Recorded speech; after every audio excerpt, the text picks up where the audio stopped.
Hello guys, तो आज की इस वीडियो में हम जानेंगे इंटेल के बारे में। तो गाइस, इंटेल एक कंपनी है जो माइक्रो प्रोसेसर बनाती है। तो गाइस, जैसे कि हम अपने पीसी, लैपटॉप, कंप्यूटर वगैरह यूज़ करते हैं तो उसमें जो प्रोसेसर यूज़ किया जाता है उसके मदरबोर्ड के अंदर, वो इंटेल का यूज़ किया जाता है मैक्सिमम। तो गाइस, इंटेल के बारे में हम जानेंगे उसकी जनरेशन के बारे में। तो गाइस, फर्स्ट जनरेशन से लेकर के आज जो करंटली यूज़ की जा रही है जनरेशन 12 जनरेशन, तो उसके बारे में जानेंगे। तो और गाइस, जैसे ही आप मान लो कोई कंप्यूटर, लैपटॉप वगैरह परचेज़ करने के लिए सोच रहे हो तो ये वीडियो आपके लिए काफ़ी ख़ास होने वाली है, क्योंकि आपको जो उसमें स्पेसिफिकेशन देखनी होती है कि उसमें जो भी हम प्रोसेसर होगा, जनरेशन क्या होगी, उसमें कोर, थ्रेड, एनएम, गीगाहर्ट्ज़ कितनी होगी, उसकी स्पीड कितनी होगी, तो उसके बारे में हम इस वीडियो में डिटेल में जानेंगे। तो गाइज़, ये सब जानने के लिए आप बने रहिए वीडियो के एंड तक। आप देख रहे हैं टेक्निकल अरुण कुमार। तो गाइज़, चलिए शुरू करते हैं और जानते हैं इंटेल के बारे में। तो गाइज़, सबसे पहले मैं आपको प्रैक्टिकली बताऊंगा कि जो प्रोसेसर होता है वो एक्चुअल में कैसा दिखता है। तो गाइज़, यहाँ पर मैं आ गया हूँ अपने एक सिस्टम के ऊपर। ये मेरा एक सीपीयू है। तो गाइज़, इस सीपीयू को मैं ओपन करके बताऊंगा आपको कि जो इसमें प्रोसेसर होता है कहाँ पर होता है और प्रोसेसर दिखता कैसा है, और हम प्रोसेसर को आइडेंटिफाई कैसे करते हैं कि कौन सा प्रोसेसर है, उसमें जनरेशन उसकी कौन सी है। तो गाइज़, ये है मेरे पास एक HP का CPU। तो गाइज़, कंपनी कोई सी भी हो सकती है, HP, डेल, जो ये प्रोसेसर इसके बीच में यूज़ करते हैं मदरबोर्ड में। तो HP हो गया, डेल होगा, तो ये इंटेल से लेते हैं प्रोसेसर, ये इंटेल से लेते हैं। कंपनी ये अलग से है जो ये हार्डवेयर बनाती है, जो चिप्स बनाती है माइक्रो प्रोसेसर, वो इंटेल बनाता है। तो गाइज़, यहाँ पर आप देख सकते हैं ये है मदरबोर्ड और इसका ये है फ़ैन। तो गाइज़, ये जो फ़ैन लगा है, इस फ़ैन के जस्ट नीचे हमें मिलेगा माइक्रो प्रोसेसर या प्रोसेसर, जो भी हम कहते हैं इसको। तो गाइज़, इसके लिए मैं क्या करूँगा, इसको ओपन करने वाला हूँ अभी। उसके लिए मैंने एक स्क्रू ड्राइवर ले लिया है और इसके सराउंड में 4 स्क्रू हैं, उसको हम पहले ओपन करेंगे। तो गाइज़, ये जो फ़ैन लगा है प्रोसेसर के ऊपर, इसका जो काम होता है वो होता है कि जो हमारा प्रोसेसर हीट होता है तो कूलिंग का काम करेगा, ये हीट को कम करने का काम करेगा। अगर फॉर एग्ज़ाम्पल अगर ये फ़ैन ना हो कूलिंग के लिए, तो क्या होता है कि जो हमारा सिस्टम होता है वो हैंग करने लग जाता है। तो गाइज़, अभी मैं इसको ओपन कर रहा हूँ और ये मैंने स्क्रू निकाल दिए हैं इसके। और गाइज़, यहाँ पर आप देख सकते हैं साथ में ही इस प्रोसेसर के साथ में जो मदरबोर्ड है, मदरबोर्ड पे रैम भी लगी हुई हैं, जो मेरे लेफ़्ट साइड आप यहाँ पर देख सकते हैं। इसमें 2 रैम लगी हुई हैं। यहाँ पर रैम के लिए जो स्लॉट हैं इसके अंदर, वो भी 2 बनाए गए हैं। तो गाइज़, यहाँ से हम अपने प्रोसेसर को निकाल सकते हैं अपने सिस्टम से। मैंने यहाँ से जो फ़ैन है इसको अनप्लग कर दिया है। आप देख सकते हैं ये इसका फ़ैन है, ये इसका कूलिंग एरिया है जो इसको कूल करता है प्रोसेसर के ऊपर, जिसको हम रखते हैं। तो गाइज़, यहाँ पर आप देख सकते हैं ये हमें दिख रहा है हमारा प्रोसेसर जो इस पोर्ट के अंदर लगा हुआ है, ये मदरबोर्ड के अंदर जो प्रोसेसर है। तो ये देख सकते हैं थोड़ा इसमें डस्ट भी आ गई है, क्योंकि ये काफ़ी टाइम से खुला नहीं होगा, तो इसलिए इसमें डस्ट भी आ गई है। तो इसको ओपन करने के लिए हम ये साइड में दिया है यहाँ पर एक, इसको जैसे ही मैं प्रेस करूँगा ये ओपन हो जाता है। इसके ऊपर जो इसको रोक के रखता है प्रोसेसर को बोर्ड के साथ। तो इसको जैसे मैंने ओपन किया, आप देख सकते हैं इस प्रोसेसर को बड़ी सावधानी से उठाना होता है, क्योंकि इसके अंदर जो बहुत बारीक पिन होते हैं, अगर वो पिन इधर से उधर हो जाए तो बड़ी दिक्कत हो जाती है। तो गाइज़, ये देख सकते हैं प्रोसेसर है, और बैक एंड से आप कैसे देख सकते हैं इसके अंदर ये जो दिख रहे हैं हमें ना छोटे छोटे, ये है इसमें ट्रांजिस्टर लगे हुए हैं। ये ट्रांजिस्टर इसके अंदर भी बिलियंस भी लगे होते हैं, अब हम आगे देखेंगे। तो गाइज़, आप देख सकते हैं ये जो प्रोसेसर है इंटेल का कोर i5 है। तो गाइज़, इसके आगे आप देख सकते हैं 6500। 6 का मतलब यहाँ पर होता है कि 6 जनरेशन, तो ये 6 जनरेशन का i5 का प्रोसेसर है। तो गाइज़, आपको मैंने यहाँ पर ये प्रैक्टिकली दिखाया है कि प्रोसेसर एक्चुअल में होता कैसा है, बोर्ड पे कहाँ पर होता है।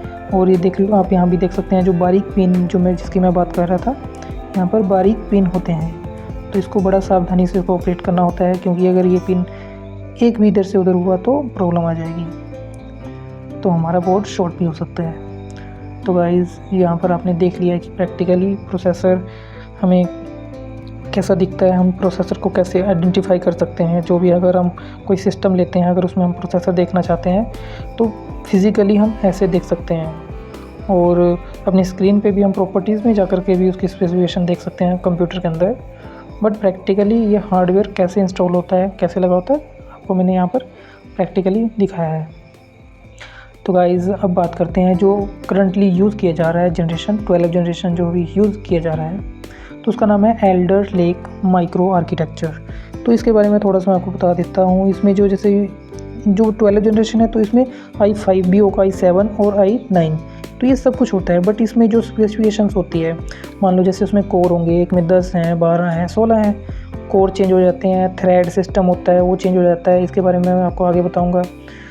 तो हर जनरेशन में हमें ये चीज़ें मिल जाती हैं। बट उसमें क्या होता है कि उसकी जो जैसे उसमें रैम होगी, किसी में रैम DDR4 सपोर्ट करेगी, किसी में 3 सपोर्ट करेगी, उसकी फ्रिक्वेंसी कम होगी। अब जैसे जैसे ये चीज़ें बढ़ती रहती हैं, मान लो i9 हो गया, i5 से i9 पे जाएंगे, उसमें जैसे जैसे उसकी स्पेसिफिकेशन बढ़ेगी तो उसका प्राइस भी वैसे ही बढ़ता है। तो गाइज़ यहाँ पर मैं सबसे पहले बात करने वाला हूँ NM के बारे में। तो NM का मतलब होता है नैनोमीटर। तो गाइज़ ये एक टेक्नोलॉजी होती है, या आप बोल सकते हैं एक साइज़। इसके द्वारा नैनोमीटर एक साइज़ को मापा जाता है। जितना कम NM होता है उतना कम क्या होता है, जो उसके अंदर ट्रांजिस्टर लगे होते हैं उनका साइज़ कम होता है। जैसे जनरेशन फर्स्ट, सेकंड, थर्ड ऐसी जनरेशन बढ़ती रहती है, नई जनरेशन आने पे जो NM का साइज़ होता है एक नया साइज़ आता है, उसका साइज़ कम होता है। जितने ज़्यादा ट्रांजिस्टर का साइज़ कम होता है उतनी ज़्यादा से ज़्यादा हम ट्रांजिस्टर इस प्रोसेसर के अंदर इंस्टॉल कर सकते हैं। जितने ज़्यादा इंस्टॉल होंगे उसमें क्या होगा, उसकी परफॉर्मेंस हाई जाएगी, और ट्रांजिस्टर कम होगा तो हिट भी नहीं करेगा।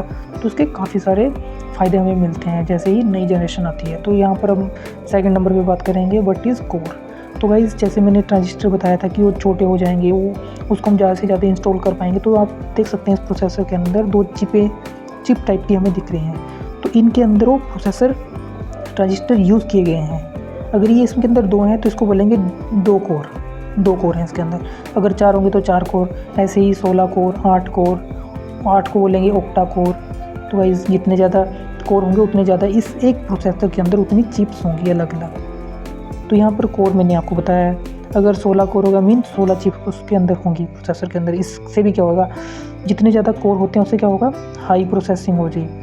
और मल्टी प्रोसेसिंग मतलब कि हम मल्टीपल काम करते हैं ना, जैसे अपने सिस्टम पे मल्टीपल टास्क ओपन की होती है, उस केस में क्या हमारा सिस्टम हैंग नहीं होगा, क्विकली वर्क करेगा जितना ज़्यादा उसमें कोर होगा। तो हमें हमेशा ज़्यादा कोर वाला सिस्टम लेना चाहिए। तो यहाँ पर हम थर्ड नंबर पे बात करने वाले हैं थ्रेड्स के बारे में। तो गाइस थ्रेड्स भी क्या होता है, जो हम कोर की भी बात कर रहे थे। तो अगर कोर कम पड़ जाए, जैसे कि कोर अगर 2 हैं, अब हमने इतनी टास्क ओपन कर दी, उसको 3 या 4 कोर चाहिए, तो थ्रेड्स क्या करते हैं, एक वर्चुअली कोर बना देता है। एक में थ्रेड्स क्या होता है, वर्चुअली कोर बना देता है प्रोसेसर के अंदर, जो हमें हेल्प करता है मल्टी प्रोसेसिंग के लिए। उससे ज़्यादा हम ज़्यादा से ज़्यादा प्रोसेसिंग उसमें कर सकते हैं। तो ये भी एक उसमें एक टेक्निक होती है हमारे प्रोसेसर के अंदर। तो हमें जो थ्रेड्स देखते हैं हम कि कितने थ्रेड्स का है उसमें, तो हमें थ्रेड्स भी देखना चाहिए कि जो हम अगर कोई भी सिस्टम खरीदते हैं उसमें जो प्रोसेसर है उसमें कितने थ्रेड्स का है, तो ज़्यादा से ज़्यादा थ्रेड्स वाला सिस्टम हमें परचेज़ करना चाहिए। तो गाइस इसके बाद मैं आपको बता देता हूँ कि जैसे कि अभी लेटेस्ट में है i9 है, तो i9 प्रोसेसर है, उसमें क्या है 12900K। तो ये जो 12 यहाँ पर बता रहा है 12, तो ये 12 बताता है कि 12 जनरेशन है। अगर 10 होता तो 10 जनरेशन। तो इसमें देखो 16 कोर है और 24 थ्रेड्स हैं, और इसकी फ्रीक्वेंसी देख सकते हैं आप। जो फ्रीक्वेंसी होती है क्लॉक स्पीड 3.2 5.2 गीगाहर्ट्ज़। इसमें रैम DDR4 और 5 भी सपोर्ट कर रहा है, जिसमें कैश मेमोरी है और 30 MB है। तो गाइस यहाँ पर कैश मेमोरी क्या करती है, CPU और मेन मेमोरी के बीच में ये काम करती है। कैश मेमोरी ये क्या करती है, प्रोसेस को हमारे फास्ट प्रोसेसिंग के लिए ये काम करती है। अब हम जानेंगे क्लॉक स्पीड। तो गाइस जो क्लॉक स्पीड होती है, जैसे कि मैंने अभी बताया था आपको कि ये एक मेरा सिस्टम है जिसको मैं अभी यूज़ कर रहा हूँ, तो इसमें आप देख सकते हैं 3 गीगाहर्ट्ज़। जो ये गीगाहर्ट्ज़ बता रहा है ये क्लॉक स्पीड होती है। ये जैसे जैसे न्यू जनरेशन आती है ये बढ़ती रहती है। जो भी करंट में मैंने बताया कि जो हमारी जनरेशन है 12 जनरेशन पे काम कर रहे हैं इंटेल की, तो उसमें अब तो सपोर्ट कर रहा है 5 गीगाहर्ट्ज़ की स्पीड को सपोर्ट कर रहा है। तो गाइस आप देख सकते हैं जो ये क्लॉक स्पीड होती है ये 3 गीगाहर्ट्ज़, अगर 3 गीगाहर्ट्ज़ है इसका मतलब होता है कि 3.2 बिलियन साइकिल पर सेकंड, एक सेकंड के अंदर इतनी साइकिल्स उसके अंदर प्रोसेसर के अंदर रोटेट कर सकता है। मीन जो डाटा ट्रांसफ़र होता है, हम जो भी एग्जीक्यूट कमांड्स देते हैं उसको प्रोसेस करने के लिए, कोई डाटा इधर से उधर कर रहे हैं जो भी है। तो गाइस यहाँ पर हम बात करेंगे अब ट्रांजिस्टर। तो गाइस जैसे हम देख सकते हैं जो i9 है प्रोसेसर है 12th जनरेशन, उसके अंदर i9 12th जनरेशन के अंदर 100 बिलियन ट्रांजिस्टर यूज़ किए गए हैं। आप देख सकते हैं यहाँ पर मैंने आपको पिक्स में भी बता रहा हूँ, ये आप देख सकते हैं कि ट्रांजिस्टर कितने बारीकी से इसमें सटे होते हैं। हमें इतने ज़्यादा ट्रांजिस्टर होते हैं, हम इसको मीन ऐसे देख भी नहीं सकते, इतने ज़्यादा इसके अंदर 100 बिलियन ट्रांजिस्टर हैं लगे हुए, जो आज का हमारा i9 12th जनरेशन है। और जिसके बाद जनरेशन आएगी तो उसमें क्या होगा, उसमें ये ट्रांजिस्टर की संख्या और बढ़ जाएगी। इनका जैसे जैसे साइज़ कम होगा उसके बाद ये ज़्यादा से ज़्यादा यूज़ किए जाएंगे। तो ये जितने ज़्यादा यूज़ होंगे उतनी ज़्यादा मल्टी प्रोसेसिंग उसकी जो स्पीड होगी उसकी हाई स्पीड हमें मिलेगी। तो गाइज़ यहाँ पर एक लुक हम देख लेते हैं, जो हम जनरेशन्स की बात कर रहे थे अभी तक, उसमें जो जनरेशन जैसे फर्स्ट जनरेशन का भी एक नाम होता है माइक्रो प्रोसेसर। जैसे उसका फर्स्ट जनरेशन में नेहालेम इसका नाम है। इसका जो nm है, उसका जो साइज़ था 45 nm नैनोमीटर, उसका सेकंड, थर्ड, फोर्थ, फिफ्थ जैसे जैसे ये आगे जा रहा है जो nm है वो कम हो रहा है। तो देखो हमारे पास फिफ्थ में आ गया 14 जन, उसके बाद में 6, 7, 8, 9 तक आते आते कितना हो गया 10 nm। तो ये 2018 में आया, इसका आइस लेक इसका नाम है। उसके बाद 10, 11, 12 और जो 12 अभी करंट में चल रहा है तो उसका नाम है एल्डर लेक। ये 10 nm की टेक्नोलॉजी, जैसे मैंने आपको nm के बारे में बताया था। और जो भी करंटली गाइज यहाँ पर इंटेल की तरफ से ये खबर निकल के आ रही है कि इंटेल 13 जनरेशन रैप्टर लेक के नाम से 13 जनरेशन भी लॉन्च करने वाला है। और इसमें जो आप देख सकते हैं जिसकी क्लॉक की स्पीड होती है वो 6 गीगाहर्ट्ज़ तक आने वाली है। ये 15% फास्टर होने वाला है। जो सिंगल थ्रेड वाले सिस्टम होते हैं, जैसे मल्टी थ्रेड वाला होगा उसमें 41% फास्ट, इतने ज़्यादा फास्ट प्रोसेसिंग आएगी इसकी। इसमें जो आएगा i9 में 13900, तो ये 13900 है, जो 13 है ये डिनोट करेगा 13 जनरेशन को। तो गाइस ऐसे हम i9 में ही मिलेगी, बट ये 13900 हमें देखने के लिए मिलेगा।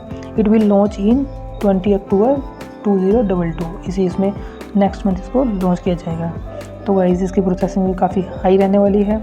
अगर आप प्लानिंग कर रहे हैं, आपको अगर ऐसा कोई फास्ट सिस्टम लेना चाहते हैं तो आप इसको ले सकते हैं। Okay guys, for more tech knowledge, ऐसे इंटरेस्टिंग फैक्ट्स को जानने के लिए, नॉलेजेबल वीडियो को देखने के लिए आप हमारे चैनल को सब्सक्राइब कर सकते हैं और बेल आइकन को भी प्रेस कीजिए। इससे आपको हमारी लेटेस्ट इन्फॉर्मेशन सबसे पहले मिलेगी।